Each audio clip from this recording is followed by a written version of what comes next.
Nós vamos iniciar agora o segundo talk show, Food Defense e Prevenção de Fraudes.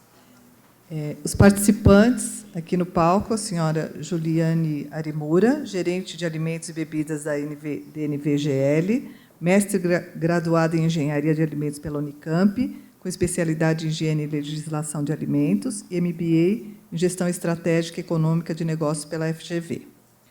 A senhora Júlia Carlini, que não está presente, quem vai representá-la é a Pamela Bernardi, porque ela está com problema de voz, ela não vai poder fazer a apresentação.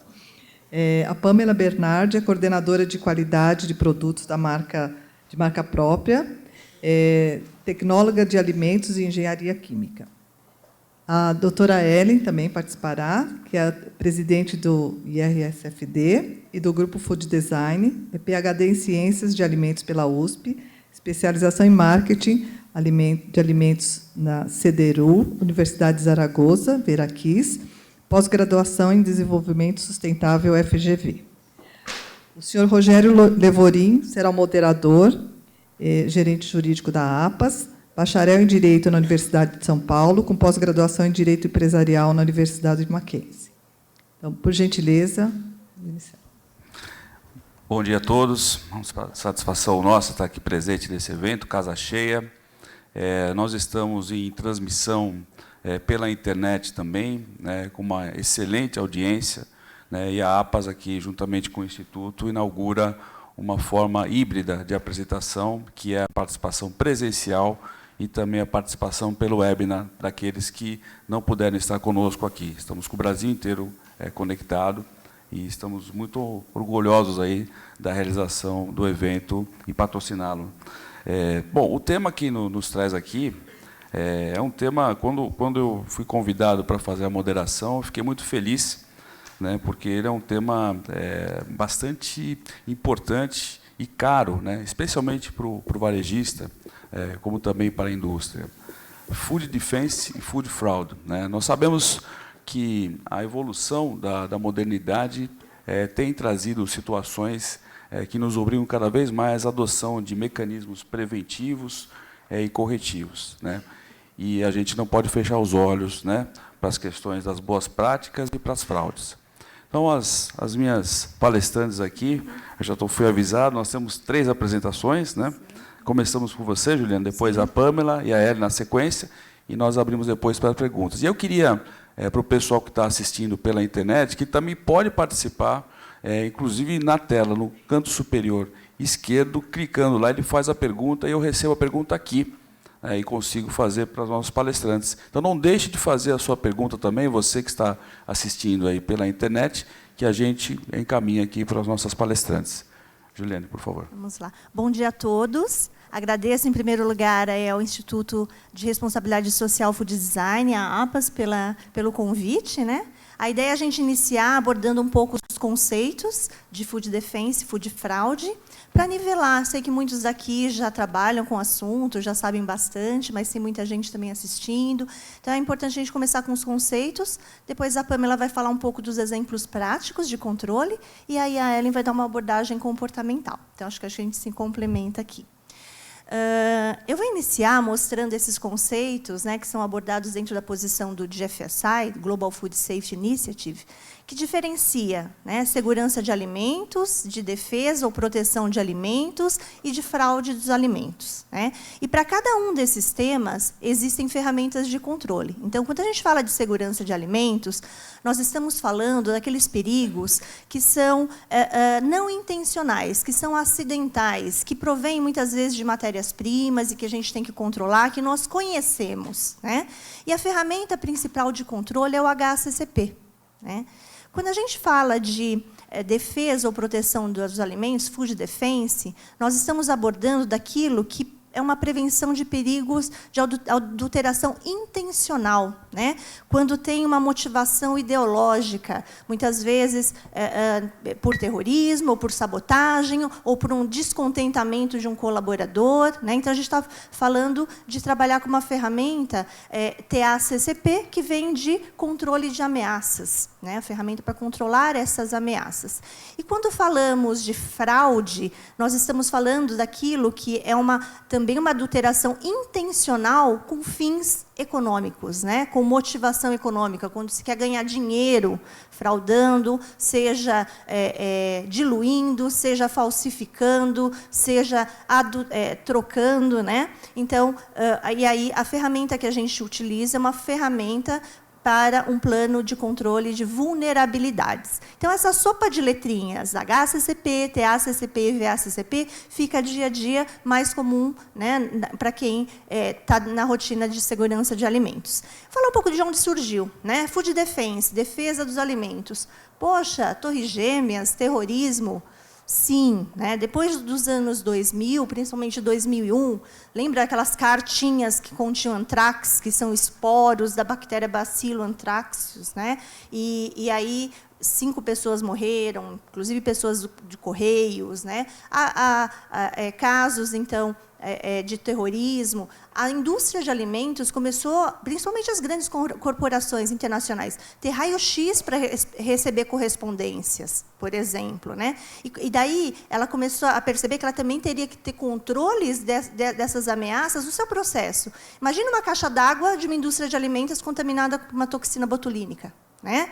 Então, essas prevenções de pessoas estranhas na produção ficou cada vez mais evidentes. E outros exemplos aqui, né? Na tela a gente coloca 2 exemplos recentes. Uma delas da La Costeña, no México, uma empresa que produz aqueles jalapeños. Então, funcionários fizeram um selfie com um deles com a calça baixada, urinando na linha, né? É uma empresa certificada, né? E aí a gente teve que fazer pela DNV. Todo o levantamento, imagina quando você imagina, né? Caso de Food Defense. Funcionário, seja lá por brincadeira ou por, né, insatisfação, postar uma foto dessa em redes sociais. Teve uma grande repercussão. O ano passado, o caso dos morangos com agulhas. Então, está muito próximo da gente esses casos de Food Defense. Esses são alguns exemplos. Food fraude. Né, fraude em alimentos sempre aconteceu. A gente pensar, né, existem o caso do leite aqui no Brasil, azeites, né, especiarias, mas ele ganhou evidência e começou a ser percebido, incluído nas normas de certificação, depois do caso da carne de cavalo, né? Então, até eu compartilhei uma das apresentações do Yves Reis, da Danone, no GFSI de 2013, onde ele mostrava, né, essa brincadeira, lasanha de bife, ou será que é uma lasanha, né, de bife que pula, né? de vaca que pula. Então, to beef or not to beef? That's the question. Então, foi uma brincadeira, mas, a partir daí, as normas começaram a incorporar requisitos de fraude em alimentos. Esse ano, então, falando de uma pesquisa conjunta que a DNV-GL realizou com o GFSI, com colaboração da IFS, da BRC e da SQF também, né, das empresas, dos organismos normativos, entrevistando 1.600 responsáveis por segurança de alimentos das empresas em todo o mundo. E quando a gente perguntou quais são os principais riscos associados à segurança dos alimentos, o principal deles referem-se a riscos operacionais, né? Mas a parte de fraude, né, apareceu dentre os principais riscos, né, de preocupação desses profissionais. Então, estamos aí. E quais são os principais alvos quando falamos de fraude? Então, temos aí leite, óleo de oliva, mel, açafrão, peixe, café, suco de laranja, suco de maçã, pimenta preta e chás. Então, quando a gente visualiza, geralmente produtos líquidos, em pó, que são mais comuns de falsificar, produtos de valor agregado, como açafrão, né, que são produtos como pescados, que é difícil a detecção ou saber a diferenciação das espécies. Então, essa é a lista de produtos mais fraudados. E falando em fraude, hoje acordei 7h10, não, acordei antes, né, mas às 7h10 da manhã, quando eu liguei a TV, fraude na merenda escolar. Eu falei, nossa, eu tenho que tirar essa foto e colocar no evento, que está muito, né, atual, hoje às 7h da manhã. Então, 50 cidades, né, do estado estão envolvidas e foram 27 pessoas indiciadas. Ah, Juliane, mas aqui a gente está falando de fraude em licitação, não tem a ver com contaminação de alimentos. Toda fraude, mesmo que tenha sido na parte documental, de licitação, de privilégio, prejudica a qualidade e segurança dos alimentos? Quem garante que a empresa escolhida ela se levou em conta os requisitos de qualidade e segurança do produto ou foi simplesmente para eles ganharem mais dinheiro, desfiar de distribuir esse dinheiro? Então, é um tema que a gente tem que estar bem atento. E aí, finalizando com exemplos aí de atualidades, eu compartilhei aqui uma parte da apresentação do Tom Wister, da Starbucks, do evento de conferência global esse ano, para falar um pouco de desafios que vêm para a gente acaba não percebendo de onde pode ter problemas de food defense, por exemplo. Vem crescendo muito as entregas, né, o delivery. E aí é o Rappi, é o iFood, é o Uber Eats. Quem controla isso? Quem garante que, nesse transporte, alguém não foi lá com uma agulhinha e enfiou alguma coisa, injetou alguma substância? Quem controla a qualidade ou o perfil das pessoas que estão entregando esses alimentos na nossa casa, né? Então, fica aí também uma pulguinha atrás da orelha, para a gente pensar de coisas, de tecnologias que a gente está inovando, melhorando, mas que a gente tem que pensar em todos os pontos também, porque em food fraud, food defense, temos que, como profissionais de alimentos, ter a visão do fraudador. Ter a visão criminosa, porque é dessa forma que a gente vai buscar quais são essas vulnerabilidades. Então, era isso, acho que estou dentro do tempo. Obrigado, Juliane. Que tema, hein? Não é fácil, né? Você falando, a gente aqui pensando em toda a cadeia, né? Desde a produção, na comercialização, a distribuição, né? Como é importante isso, né? A gente está atento a essas questões, né? E a gente tem um fator também muito importante hoje, que é o fenômeno das mídias sociais, né? Então, a proliferação, né, e o dano à imagem, e o potencial que isso tem hoje, então, nos obriga cada vez mais a adotar métodos cada vez mais rigorosos de controle de qualidade, né? Pamela, eu sei que você também vai trazer um pouco da experiência para nós aí do Carrefour. Só para trocar aqui?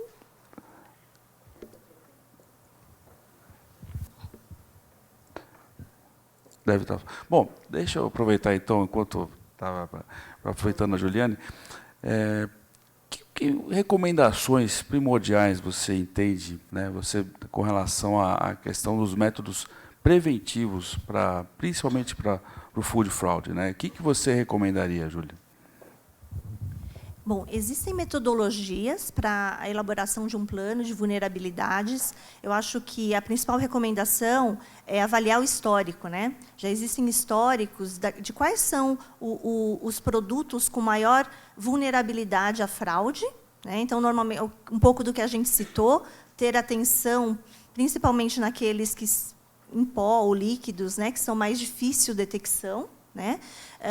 E buscar o que existe de histórico, porque existem uma série de publicações que podem nos orientar quando iniciamos um plano de avaliação de vulnerabilidade com base no que já aconteceu. Acho que esse histórico também é muito importante. Excelente.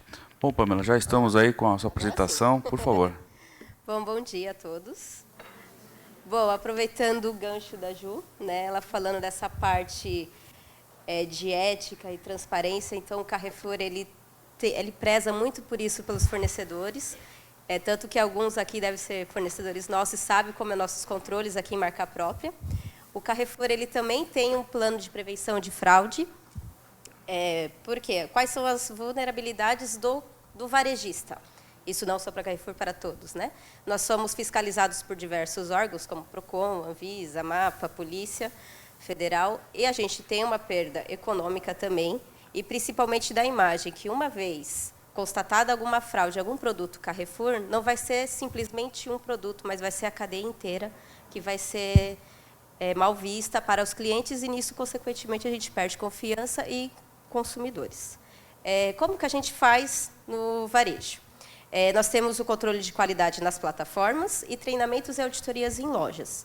E para testar, nós temos um programa de testes em produtos marca própria e nos pontos de venda também com a parte de segurança dos alimentos. Bom, conhecendo um pouquinho da nossa política, então, para trabalhar essa questão de ética e transparência, nós temos uma política e também atestamos a validação de todos se os fornecedores estão realmente cumprindo com as obrigações. No caso, alguns aqui devem saber que a gente não pode trabalhar com produtos transgênicos, produtos ionizados, gordura de palma somente certificada, e nós validamos tudo isso em análises laboratoriais e auditorias também. Nós temos a linha Sabor e Qualidade, que trabalha mais ainda com a questão de transparência através do QR Code.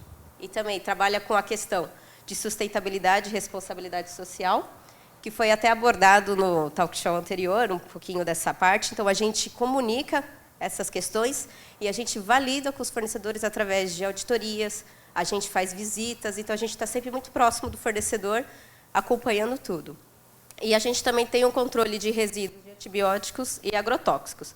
Isso é para a marca Sabor e Qualidade e marca própria, assim como para a marca nacional no programa Rama. Então, a gente faz análise de todos os produtos de resíduos de agrotóxicos. E na parte de loja, além desse, a gente tem a questão de auditorias, né, com os RTs, para verificação de rotulagem devida e também alteração de validade. E na parte das plataformas, tem uma parte também de rotulagem devida, que o fornecedor pode estar enviando um produto e, na realidade, é outro, assim como fraudes de glaciamentos em pescados e pesos também no frango. Aqui é um pouquinho, como a Ju falou, como é que a gente estuda qual produto, né, qual produto a gente vai escolher. Se vocês verem, realmente, é aqueles que estão sempre na mídia, né, como o atum, a gente faz análise de identificação de espécie. Sim, o azeite a gente também faz para verificar a questão de ácidos graxos, verificar se não tem nenhuma adulteração por outro tipo de óleo. O vinagre de vinho, para verificação também se realmente estão utilizando vinho. Então, qualquer alteração no padrão de identidade de qualidade pode ser indicação de uma fraude e dificilmente é relacionada à questão de processo. O pão de queijo, no caso, esse fornecedor, não sei se ele está aí, mas ele trabalha com outras linhas sem ser pão de queijo. Então, a gente garante que não tem glúten nesse produto, uma vez que a gente informa que não contém glúten. Então, isso também está relacionado com a questão de alergênicos. O requeijão, que não tem amido, então não pode existir. O leite clássico, né, de diluição, então a gente faz os clássicos. Então, e não alimentos, que abordaram também no primeiro tema, a gente também controla um pouco de fraude, que é a questão do álcool 70, a verificação realmente se ele está entregando aquilo que deveria. E, para questões de orgânicos, a gente faz todas as análises de resíduos de agrotóxicos. Então, está falhando? Oi. Bom, então, e falando um pouquinho do Sabor e Qualidade, a gente, além da marca própria, a gente faz auditoria em todas as plantas. O Sabor e Qualidade tem um plus que a gente vai até a fazenda. E o protocolo Sabor e Qualidade, ele não verifica somente segurança de alimentos, ele verifica questões sociais, ambientais. A gente trabalha com essa parte de rastreabilidade, regionalidade, então a gente verifica tudo isso nessa auditoria, assim como o controle de análises laboratoriais. Então, ela é um pouquinho mais rigorosa que a marca própria. E falando um pouquinho do programa Rama, então a gente está no programa desde 2014. Também você consegue verificar a rastreabilidade dos produtos, participando do programa, em parceria junto com a Paripaz. Eles fazem auditoria até nos fornecedores para verificação se eles realmente estão rastreando de forma correta, assim como verificando se eles realmente estão cumprindo os limites de Anvisa para questões de agrotóxicos. E aqui é um pouquinho da plataforma, então a gente conta com os laboratórios, com equipamentos calibrados, tudo que a gente faz para verificar a questão de peso em pescados e em frangos. E outra questão, voltando um pouquinho, né, do que acontece, então, para bacalhau, a gente faz identificação de espécie e também seguimos com um rigor maior de seleção de fornecedores para bacalhau, devidamente à questão de históricos. Tá? E é isso, gente. Acho que foi no prazo. Obrigado, Pâmela. Estava trocando a pilha do meu microfone lá, então peguei emprestado aqui o seu. Quando vocês identificam, né, na análise, a existência de uma adulteração, enfim, ou de uma possível contaminação, né? Que ações corretivas vocês executam? Então, primeira... Tá funcionando?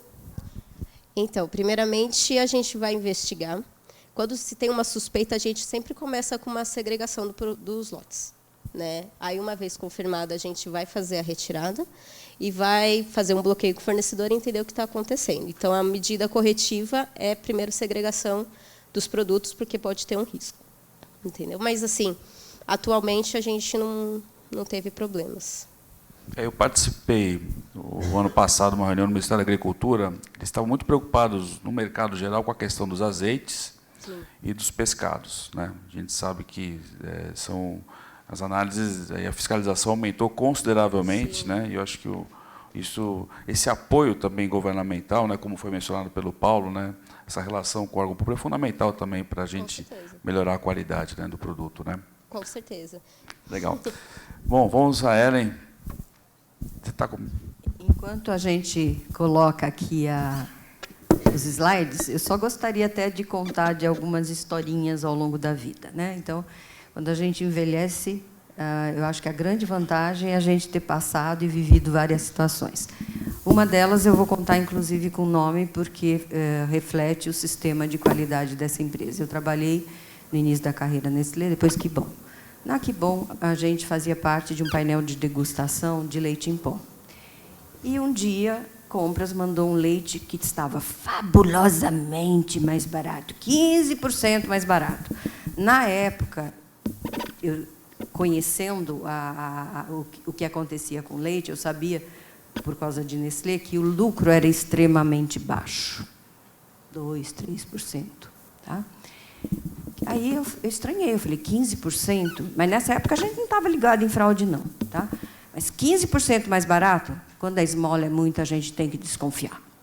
Aí, o que aconteceu? Eu achei que era microbiológico. Eu falei, eu não degusto isso antes do resultado da área da microbiologia. Levei para uma reunião, discutimos entre o grupo, e alguém, não fui eu, não, alguém falou assim, gente, eu ouvi falar de leite Chernobyl. Eu sou da época do Chernobyl. Quem é mais jovem aqui, talvez nem saiba. Mas, enfim, aí, plim, né? Fala, então, vou mandar analisar a radioatividade? Mandamos analisar. Estava extremamente alta. Era um leite Chernobyl. Gente bonita. Foi tudo vendido no mercado, não para nós. Nossa, eu ainda me sinto parte, né? Porque eles têm uma filosofia muito forte de qualidade, tudo que desconfiava realmente bloqueava. E se constatou. Outra coisa, bem rápido. Ácido fosfórico numa empresa X, chega lá, na auditoria, como é que você constata que é grau alimentício? Ah, está aqui, é um laudo coreano, a gente mandou traduzir. Tá bom. E aí a pessoa comentou, nossa, a gente ficou muito feliz, porque a gente só comprava no mercado nacional, e, não que o produto coreano seja ruim, mas este era. Aí, 30% mais barato. Eu falei, meu Deus, que isso? Né? Já tendo aprendido a lição, eu falei, gente, manda analisar. Bom, era grau técnico, não era grau alimentício. Então, um dos grandes sintomas, além de vocês terem que fazer toda essa análise de vulnerabilidade, o TACP, o VACP, então, o TACP é de threats, então, de ameaças, é muito importante que a gente fique atento a alguns sintomas. Tá? E eu vou falar de um outro lado, que é a parte, então, comportamental.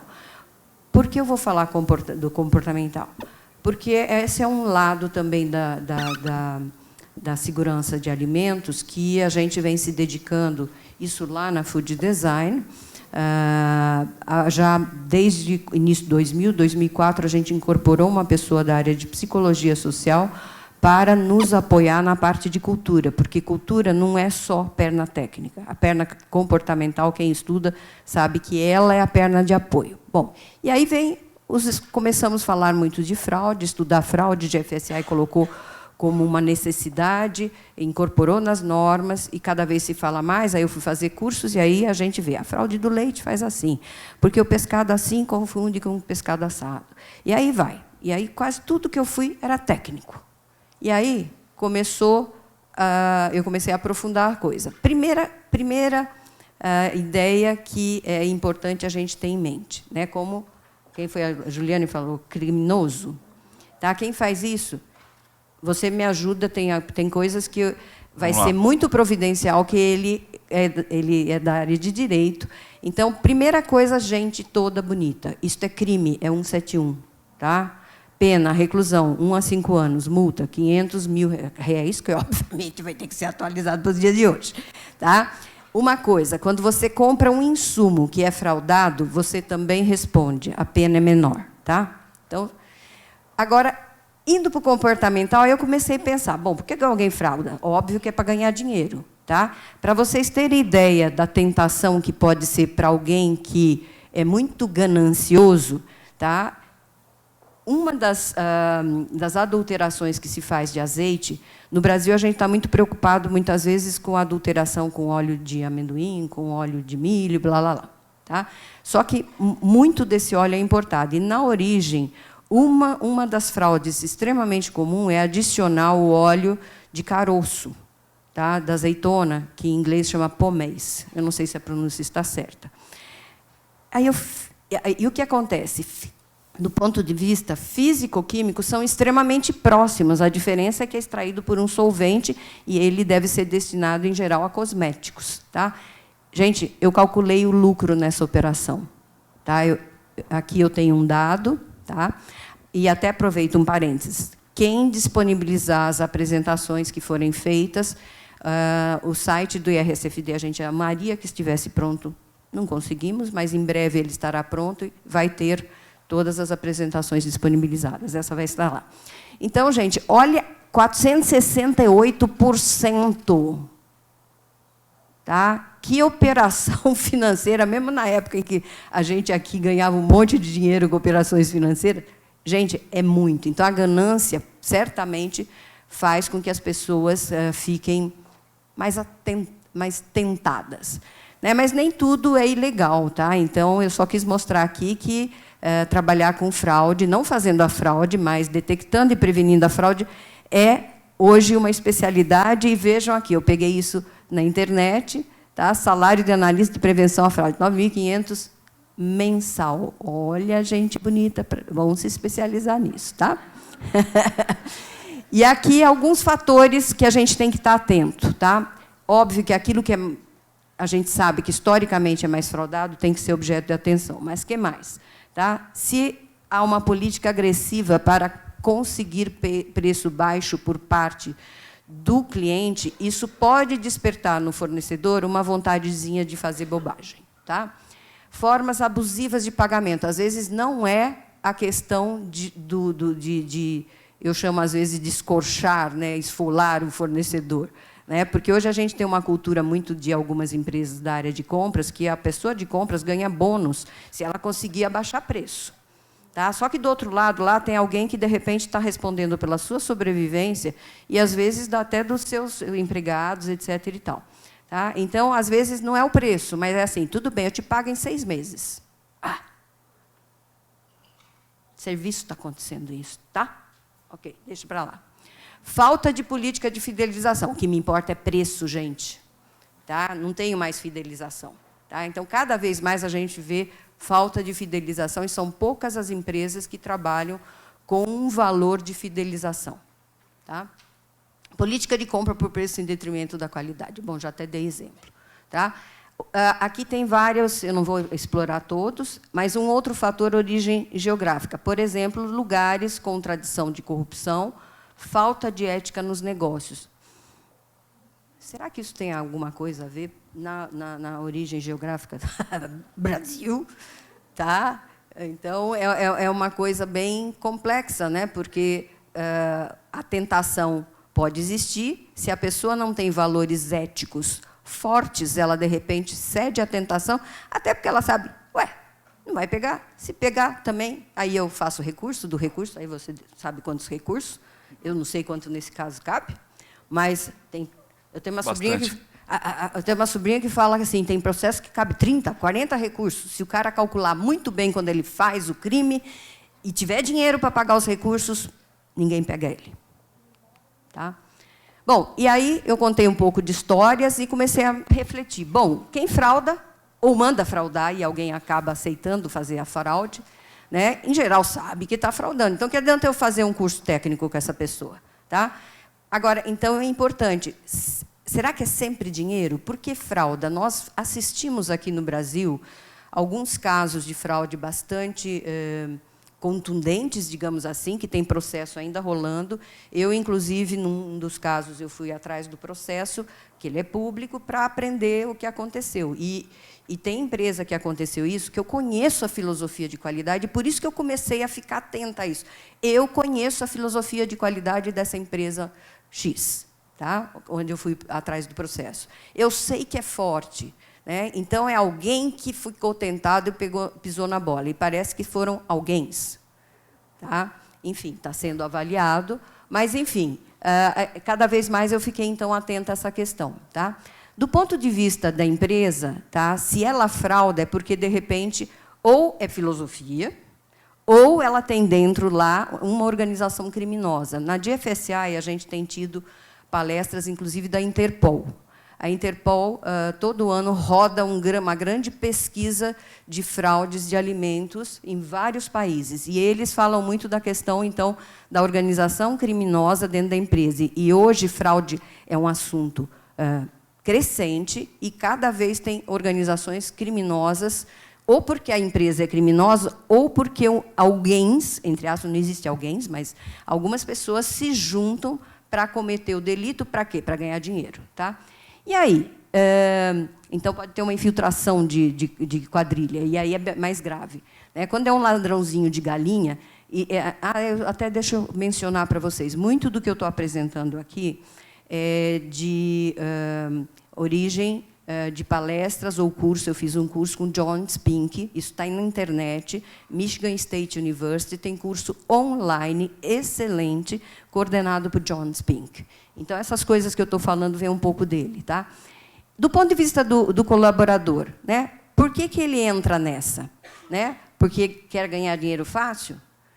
Lembrando que, sozinho, em geral, é mais difícil. Quando se formam quadrilhas, eles se autoprotegem. Uma pessoa sozinha tem mais riscos de ser pega. Quando essa quadrilha envolve, inclusive, altos escalões, tá?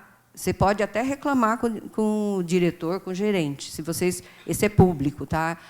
Se a gente lembrar da Petrobras, teve alguém, uma gerente, que foi reclamar lá e dizer que tinha série de irregularidades para, eu vou falar nome, porque é público também, Graça Foster. O que aconteceu? Sentou em cima.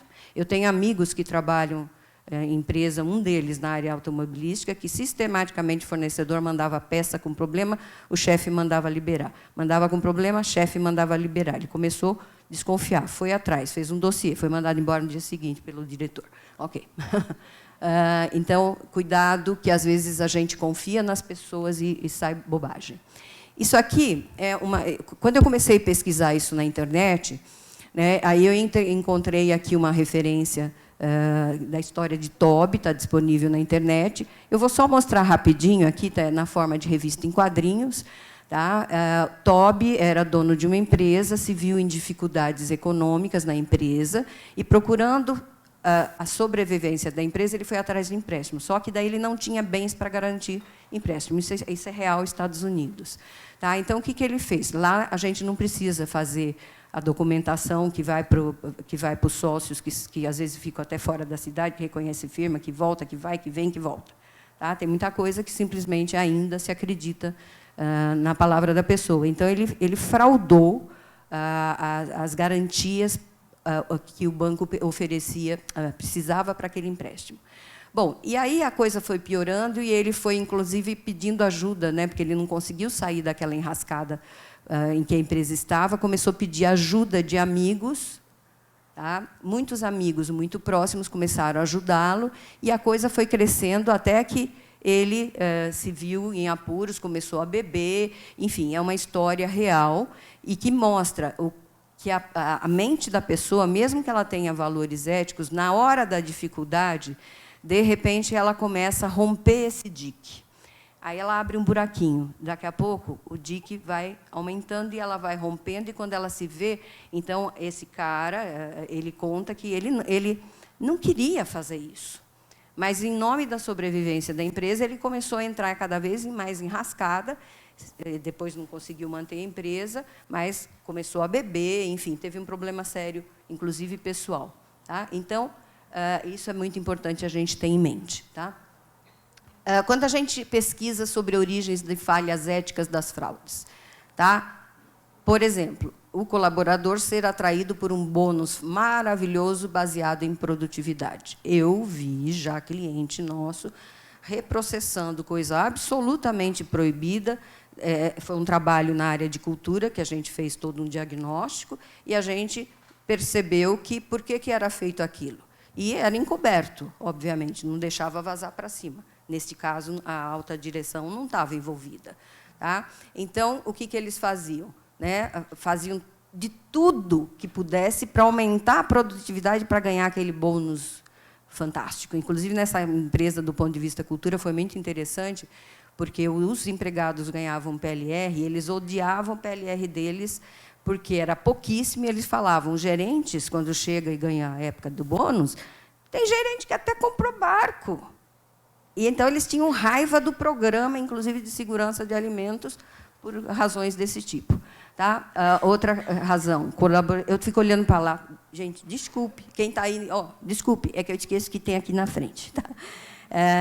Que mais? Departamento de compras também, às vezes, ganha bônus quando ele fica achacando e ganha dinheiro, reduzindo o fornecedor. Só que ele não está sabendo o que está se passando do outro lado, porque, do outro lado, às vezes, tem gente que realmente chega uma hora que fica tentado a fazer bobagem. Tá? Outras coisas interessantes, inclusive, que eu aprendi na área dessa psicologia social, que a gente encontrou alguma coisa sobre fobia de chefia.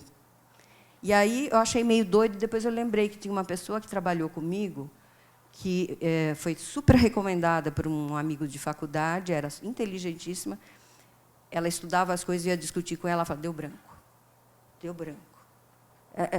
E eu não entendia, no final era um problema psicológico, ela tinha fobia de chefia. Tá?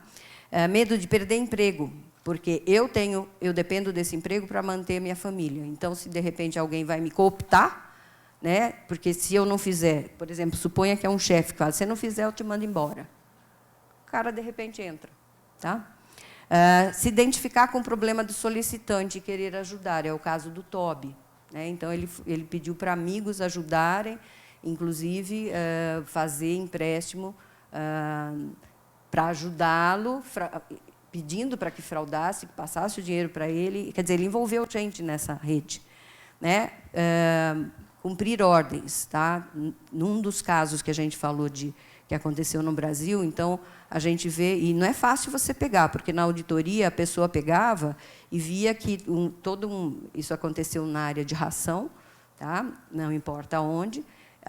Então, no processo jurídico, a gente vê que então, a pessoa que produzia a ração, ela era demandada pela chefia, tinha medo de perder emprego, ela punha promotores de crescimento não permitidos ou além da quantidade, que era para os bichinhos crescerem mais rápido, e aí ela fajutava todo o registro da pesagem.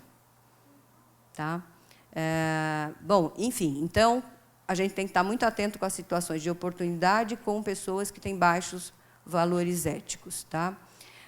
Do ponto de vista do fornecedor, ele, às vezes, faz uma reação meio que para sobreviver, e isso é muito mais comum em situações de crise ou quando a concorrência é muito acirrada.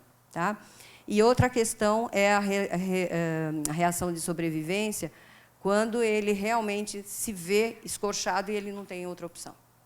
Tá? Ele fala, bom, acho que é só essa vez, eu me saio dessa. Tá? Então, algo muito importante, treinamento de fraudes. Tá? Compras tem que estar junto. E o chefe de compras também. Ok? Então, era esta minha apresentação e estou às ordens agora para as perguntas. Obrigado, Ellen. Você sabe que, primeiro, em termos de legislação, nós temos o Código de Defesa do Consumidor e coloca como responsabilidade solidária a fornecedores e revendedores, né, o varejo. Então, e aí, obviamente, quem vai se isentar dessa responsabilidade? Quem provar a boa-fé né, e que a culpa é exclusiva do terceiro. Então, se eu, revendedor, né, por isso que eu perguntei para a Pamela, identifico uma questão, eu tenho imediatamente que obstar o fornecimento e tomar todas as medidas de contenção para que isso não vá para o mercado. Para você poder demonstrar que você não está sendo Não condescendente. tá, exatamente, é a questão da ação, da intenção, né, da prática. Mas, do ponto de vista civil, você ainda pode até responder pela indenização e vai buscar o que se chama de direito de regresso contra aquele que fez, né, a fraude, enfim. Eu tive uma parte da minha carreira, eu fiz numa grande multinacional, e nós tivemos um problema de falsificação de azeite. Era um importador. E aí, um case, eu quero contar rapidamente, mas, enfim, era uma Vila Formosa, a gente começou a identificar no serviço do consumidor que o nosso cliente, né, ligava, poxa, o azeite está com gosto estranho, está estranho, está estranho. Aí mapeamos, né, colocamos o DEIC para fazer a investigação, identificamos, era uma residência lá na Vila Formosa que estava produzindo, falsificando o azeite. Eles, condições péssimas de produção, enfim, muito ruim. E aí, quando eu cheguei lá de madrugada, estava já a Record, lá, a televisão, filmando, né? Então, deu uma coisa, uma loucura, assim, né? E aí, comitê de crise, né? Porque a vigilância, a coisa tomou uma proporção, a vigilância falou, vou tirar o azeite do mercado. Eu falei, mas vai tirar o falsificado. Eu falei, não, vou tirar tudo, porque eu não sei o que está com. Não, eu falei, calma. Então, fomos para a Unicamp, né? Pegamos um laudo de cromatografia para identificar que o nosso azeite, de fato, era o azeite bom, e fizemos uma ampla divulgação do que era o azeite falsificado, do que era o azeite. Então, tinha erro de português na embalagem, tinha para o consumidor saber. E a empresa tomou ainda uma atitude, eu achei mais relevante, que é assim, consumidor, se você está com dúvida, a empresa troca para você na sua casa. Então, mesmo que ele tenha consumido a garrafa inteira, tenha um dedo de azeite, trocou-se tudo. A marca está aí, está no mercado, acho que foi. Então, é importante também essa experiência, né, das empresas em valorizar a marca, porque numa dessa aí, quantos casos a gente já não conhece, né, de marcas que tiveram problemas sérios, aí, botulismo e tantas outras, né, questões. Mas essa questão do custo que você falou, hoje as empresas estão brigando muito por custos e a gente sabe que a tentação é grande, né? Essa conscientização da área de compras, enfim. O que você propõe para que a gente possa melhorar isso e ter um alinhamento mais claro, né, quanto à questão da necessidade da qualidade do produto? O que eu penso é que a gente realmente tem que trabalhar muito o aspecto cultural da empresa, quanto à qualidade, quanto à segurança de alimentos, e, claro, eu posso incluir nesta cultura vários outros componentes. E, trabalhando com cultura, o que eu vejo é que a gente, que é técnico, nós temos um filtro técnico na cabeça. Então, quando a gente vai falar, por exemplo, de fraude ou de food defense, em geral, a gente vai para as ferramentas técnicas. Só que eu tenho visto, às vezes, na prática, empresas que fazem um trabalho, teoricamente, brilhante, do ponto de vista de análise de risco. Outro dia eu tive com uma empresa que tinha, sei lá, 400 itens fornecidos. Ela quase que virou uma fábrica de fazer VACP e TACP, né? E aí você olha para aquilo e você fala, bom, so what? Será que realmente isso é capaz de prevenir? Eu ousaria dizer que a gente tem que, inclusive a de FSI, cada vez ela está pondo mais essa questão da cultura, porque é a cultura da minha empresa, é a gente estar atento aos valores éticos de quem trabalha com a gente. E exigir isso do fornecedor. Né? Porque não adianta eu fechar a porteira aqui e vir lá dos insumos. Então, eu tenho que fechar as duas porteiras. Então, como eu estou falando mais do foco comportamental, uma vez que as colegas falaram do foco técnico, e esse é um aspecto ainda muito pouco conhecido. Eu tenho procurado, nos trabalhos que a gente faz de cultura, e muitas sensibilizações têm sido pedidas, né, eu vejo que, às vezes, a gente faz um baita esforço de mostrar que é o comportamental junto, é um trabalho colaborativo dentro da organização, e, às vezes, eu termino, e, às vezes, eu fico feliz, e, às vezes, eu fico frustrada, porque alguém fala assim, legal, então eu vou chamar uma turma de palhaço para falar de GMP, aí a gente resolve a nossa cultura. Então, cultura é um processo que tem início, tem meio e nunca tem fim. É um trabalho muito forte comportamental que tem que ser trabalhado com a área técnica, conjuntamente, e não basta a gente, às vezes, o próprio conhecimento dos RHs, né, vale dizer que cada empresa ela está dentro de um caldo cultural, de um ecossistema, onde ela é influenciada por N técnicas que rolam hoje em dia. Então, às vezes, também os RHs acham que o que eles conhecem é suficiente. Estudar cultura organizacional é um desafio que nem todos do RH já conhecem. E, quando a gente foca segurança de alimentos, existem particularidades e especificidades que vão muito além das técnicas de RH de hoje, né? Porque realmente são N os fatores que interferem num caldo cultural. Tá? Então, educação, sem dúvida, educação e não só treinamento. O que a gente foca? Treinamento. Tá? Os tempos, até antigamente, quando eu comecei na consultoria, a gente fazia treinamentos de MP de 8 a 16 horas para a equipe operacional. Hoje é 1 hora, 2 horas. Então, o processo educacional está fraco e tem toda uma série de outros fatores que são, desde, então, realmente uma direção muito consciente, envolvida e comprometida com a qualidade, com a segurança de alimentos, mas tem várias coisas que interferem, todo um processo de reconhecimento, empowerment, sentido de pertencimento, orgulho, etc. e tal. Isto não é usual, a gente, em geral, não estuda isso. Tá? O RH tem muito mais facilidade, mas, em geral, os psicólogos têm um foco muito mais individual. Né? Então, aqui trata-se de psicologia social, de grupos. Tá? Obrigado. Não sei se mais quer complementar, por favor. No Carrefour, a gente tem uma área de compliance que fica dentro do meu departamento, que é a gestão de riscos. Então, a gente trabalha muito... Porque, para o Carrefour, eu tenho uma questão também comercial, né? Que não sou eu que produzo. Então, a gente trabalha muito em sinergia com esse time. Então, qualquer suspeita a gente levanta para esse time de compliance e existe, sim, uma investigação por trás. Então, só complementar uma parte do varejo que acontece. Posso só colocar uma coisa? Pode. Isso é uma técnica, uma forma excelente, mas tem alguns que, inclusive, vão além, e alguma literatura, às vezes, diz que vale a pena que isso esteja fora da empresa. Então, eu auditei uma empresa em Costa Rica, que em todas as paredes, se você notar alguma irregularidade, por favor, ligue para. Então, era uma empresa de super renome nessa área de auditoria. É só para dizer que é uma técnica muito legal, mas você pode ir além, inclusive, porque a gente viu alguns exemplos que talvez a compliance interna possa não ser suficiente em alguns casos. É difícil a gente saber, mas é uma excelente técnica. É só para dizer, você pode, inclusive, ir além. Excelente. Ju, quer fazer o comentário? Para fechar, né, eu acho que o que a Ellen colocou é bem importante, a gente trabalhar com o aspecto cultural, né, mas e todos esses temas, né, fraude, food defense, como a gente falou, apesar de ser coisas antigas, quanto tempo a gente não fala dos imperadores que questionavam, que tinham as pessoas que provavam os seus alimentos para ver se não estavam envenenados, né?